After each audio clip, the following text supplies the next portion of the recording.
যাব নোৱাৰিলে যাব নোৱাৰিলে গ'লে মানে ভয় হৈছে নে এইটো মানে চিৰচুৰ পানী মুঠতে ৰাতিপুৱা 9টা বজাত এই পানীটোকে লওঁ আৰম্ভটো কৰোঁ। মৰিয়নি সমষ্টিত আজি 4 দিন ধৰি বিভিন্ন বানপানী ক্ষতিগ্ৰস্ত অঞ্চলসমূহ মই পৰিভ্ৰমণ কৰি ফুৰিছোঁ।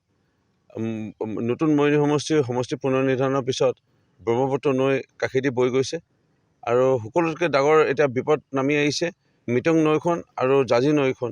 এই ব্ৰহ্মপুত্ৰত খুন্দা মৰাৰ লগে লগে এই মুখসমূহত বালি দম খাই গৈছে আৰু যাৰ ফলত উভতনি পানীয়ে বেছিকৈ আমাক ক্ষতি কৰি আছে।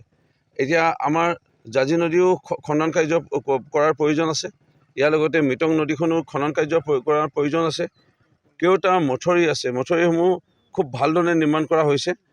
কেওটা ৰিং বান্ধ আছে। আজি বৰ্তমান মই য'ত উপস্থিত আছোঁ বনাই নপমোৱা এই জাঁজি নদী ৰিং বান্ধৰ ওচৰতে প্ৰায় এফুট সঠিক হৈ পৰিছে আৰু পানীৰ ওপৰেদি যোৱা বছৰো বাগৰি গৈছিল। আমি নিৰ্মাণ কৰি দিব লাগিছিলে, ইমান দিনে পৰা নাছিলোঁ। আজি মই আহি আকৌ পুনৰ পৰিদৰ্শন কৰি পেলাই এতিয়া এটা পদক্ষেপ গ্ৰহণ কৰিছোঁ। জিলা প্ৰশাসনৰ পৰ্যায়ত আজি সভা আছিল, তাতো উপস্থাপন কৰিছোঁ।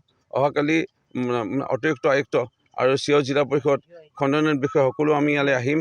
আহি পেলাই এই তৎক্ষণিকভাৱে যুদ্ধকালীনভাৱে আমি এই ৰিং বান্ধটো নিৰ্মাণ কৰাৰ ব্যৱস্থা গ্ৰহণ নকৰিলে ইয়াত বহু ঘৰ মানুহ আছে, বহু গাঁৱৰ মানুহ আছে। এই মানুহখিনি অহা যোৱা একমাত্ৰ পথ, এই পথটো বন্ধ হৈ পৰিব। ইয়াৰ লগতে মই দেখা পাইছোঁ প্ৰায় 150-200 ঘৰ মানুহৰ পানীত এতিয়াও ডুব খাই আছে। প্ৰায় 4 ফুট 5 ফুট তেনেকুৱা পানী ঘৰৰ ভিতৰত। বগৰীগুৰি অঞ্চলসমূহতে হওক বা চুচাবাট অঞ্চলতে হওক, জেলিঙিটোপ অঞ্চলতে হওক, সেই ঘৰসমূহলৈ যিসমূহ ক্ষতি হৈছে, মাননীয় মুখ্যমন্ত্ৰী ডক্টৰ হিমন্ত বিশ্ব শৰ্মা ডাঙৰীয়াই ইতিমধ্যে বান পৰিস্থিতিৰ বাবে তেখেতে ধুনীয়াকৈ আমাৰ অসমৰ ৰাইজক কেনে ব্যৱস্থা অসম চৰকাৰৰ পৰা কৰাৰ পদক্ষেপ গ্ৰহণ কৰাইছে অৱগত কৰিছে। আজি জিলা পৰ্যায়ত সভাত এইসমূহ বিষয়ে আলোচনা হৈছে। ক্ষতিপূৰণ তেওঁলোকে পাব। আমি বিভিন্ন কৃষি বিভাগ বা আমাৰ জলসিঞ্চন বিভাগ, জলসম্পদ বিভাগ, জনস্বাস্থ্য কাৰিকৰী বিভাগ, স্বাস্থ্য বিভাগৰ যোগেদি আমি চিকিৎসা শিবিৰ পাতিছোঁ। পশু চিকিৎসা শিবিৰ আমি অনুষ্ঠিত কৰিছোঁ।